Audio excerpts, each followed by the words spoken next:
Campaigners fighting changes at the Botton village community in North Yorkshire say they now have proof they aren't working.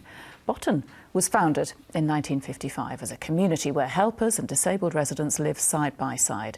It's long been regarded as a model of social care, but an inspection by the Care Quality Commission in 2011 found a lack of proper procedures.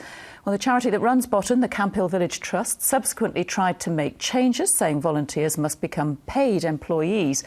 But a group set up to fight the changes has been using legal action to try to change its mind.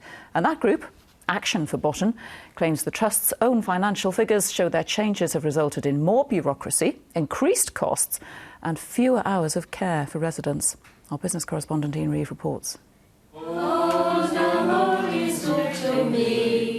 For 60 years, this has been the norm at Botton, volunteers living and working alongside the learning disabled. But the model can't continue, says the trust that runs the North Yorkshire village. Tax and care rules mean paid employment must be introduced. Shared living ended. But the cost of dismantling this way of life has now been revealed, or so claims a pressure group agitating to retain the status quo. The amount of care given to each individual living disabled in terms of hours has gone down. The number of those who are learning disabled who are being cared for has gone down substantially. The costs over the last 5 years has gone up by millions of pounds. An accountancy practice has been paid to compare 2 lots of accounts from the charity that runs Botton and 8 other communities. One set is from before the changes, the other during and after. The claim is that average weekly care of the learning disabled has fallen from 37 hours to 32. The number of the learning disabled in the communities has fallen by about 100. And in 2010, the Camphill Village Trust, or CVT, had 44 office workers and managers. In 2014, that had risen to 71. And costs of running all 8 communities back then were 3.2 million, almost doubling 4 years later. And while financial changes have been made, there's been a change for Jackie as well. Her daughter Lucy has been at Botton since 2010.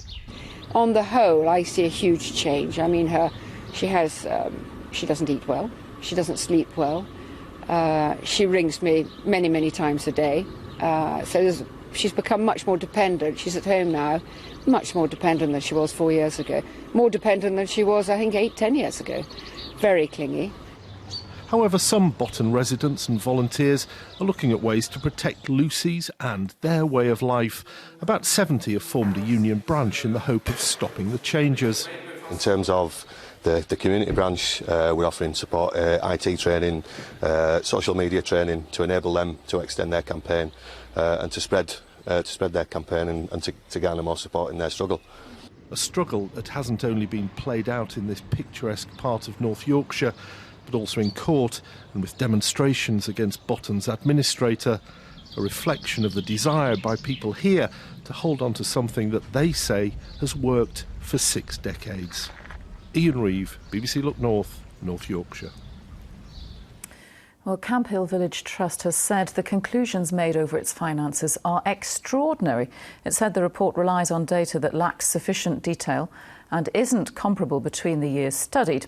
The Trust added that the firm that compiled the report had not used best accounting practice.